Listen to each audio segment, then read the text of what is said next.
This is Gloomy Sunday, and once again, I will be sharing spooky stories that will send shivers down your thorny spine. As you can see, we have a different background. I got tired of the old one and thought I would redecorate a bit. Do you like our new background? Without further ado, let's begin tonight's creepy, spooky, and sometimes outlandish array of tales. Sit back, relax, and enjoy. Perpetua was the prettiest clown in all of Platypus Carnival. Her porcelain skin, rosy cheeks, and bright red nose made her a beloved attraction among children and adults alike. But beneath her painted-on smile, Perpetua seethed with frustration. She had been having the worst luck since her fight with Madame Hortensia, the creepy fortune teller who had set up shop near the carnival's main entrance. The fight had started over a silly joke Perpetua had made about Madame Hortensia's mustache. But the fortune teller had taken offense, and before Perpetua knew it, the two were rolling in the dust, shouting insults and pulling each other's hair. Ever since that day, Perpetua's luck had turned sour. Her car broke down, her makeup would smudge, and she would trip over her own oversized shoes. It was as if Madame Hortensia had placed a curse upon her. One day, a wise old man approached Perpetua and whispered the secret to breaking the curse. She needed to slap Madame Hortensia, eat a bowl of cereal, and break her crystal ball. The old man vanished as suddenly as he appeared, leaving Perpetua with more questions than answers. But desperate to reverse her fortunes, she decided to take a chance. Perpetua skipped her afternoon performance and made her way to Madame Hortensia's tent. She took a deep breath, pushed open the flap, and strode inside. Madame Hortensia sat in the dimly lit space, her eyes gleaming with malevolence. "You think you can defeat me, little clown?" Madame Hortensia cackled. Perpetua slapped the fortune teller with all her might. Madame Hortensia's eyes widened in shock, but before Perpetua could grab a bowl of cereal from her bag, the fortune teller conjured a dark, swirling cloud. A mighty dragon materialized from the vortex, its scales as black as coal, its eyes blazing with an inner fire. The dragon's roar shook the tent, and Perpetua stumbled backward. She was no match for the beast. Just as the dragon was about to strike, a bespectacled doctor burst into the tent, a large leather-bound book clutched in his hand. "Ah, accursed dragon! I've been studying this very phenomenon." The doctor exclaimed, his eyes shining with excitement.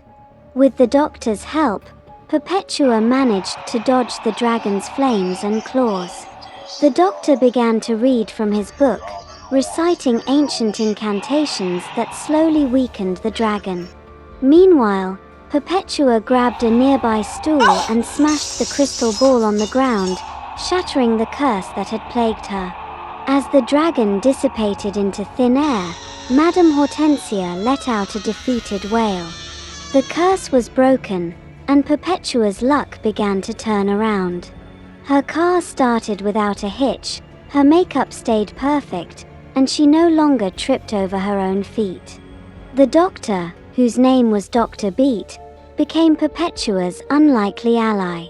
Together, they began to study the darker side of carnival magic, determined to protect the Platypus Carnival from malevolent forces.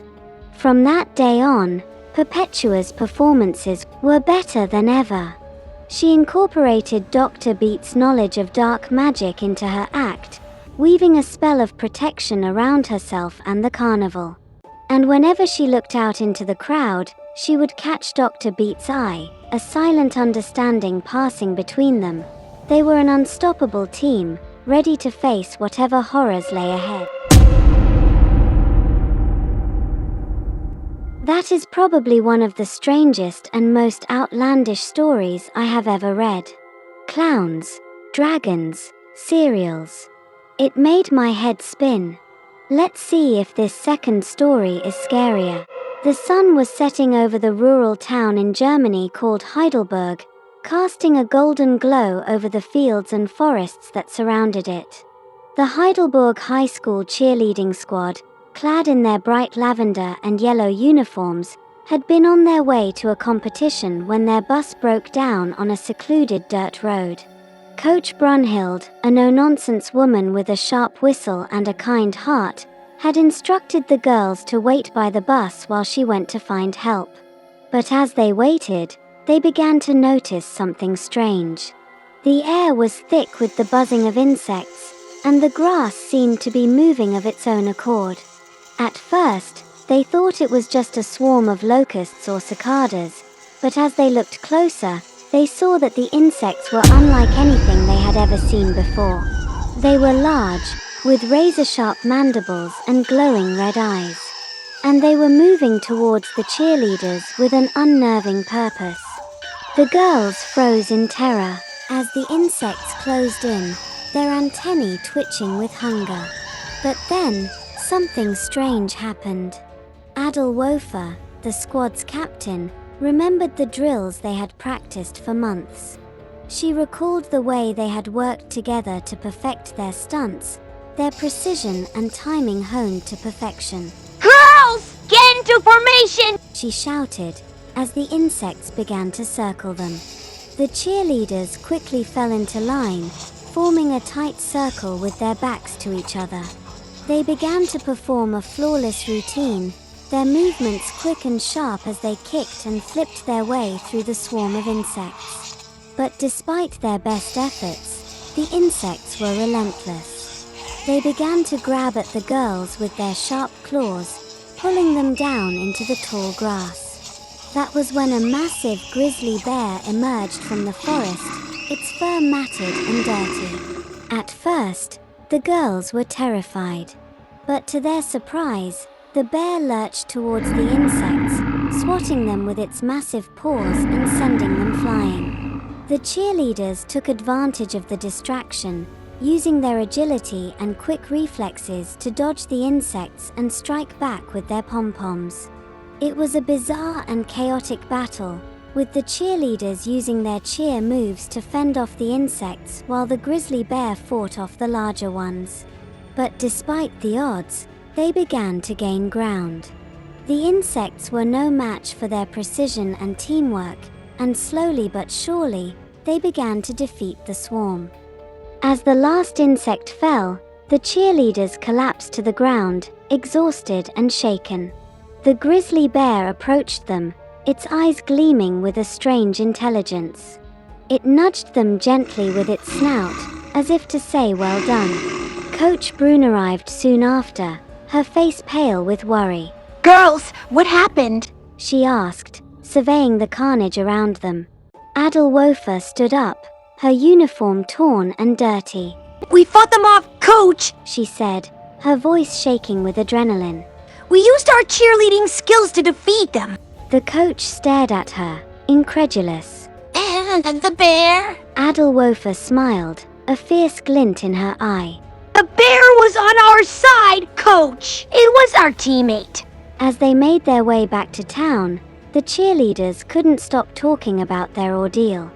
They had faced their fears and come out on top, using their unique skills to defeat the monstrous insects. And they had gained a new friend in the process, a fierce and loyal grizzly bear who would always have their backs.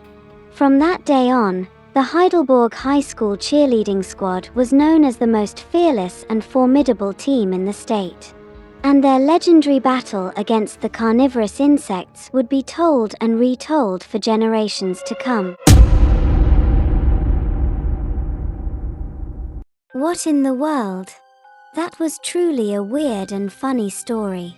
But I must admit, it was kind of exciting. Where else will you hear about cheerleaders fighting carnivorous insects with the cheerleading skills plus a grizzly bear who came to their rescue? I hope they turned that valiant bear into their mascot. I hope you enjoyed our spooky and strange stories. Join us next time for more. Take care and boo-bye.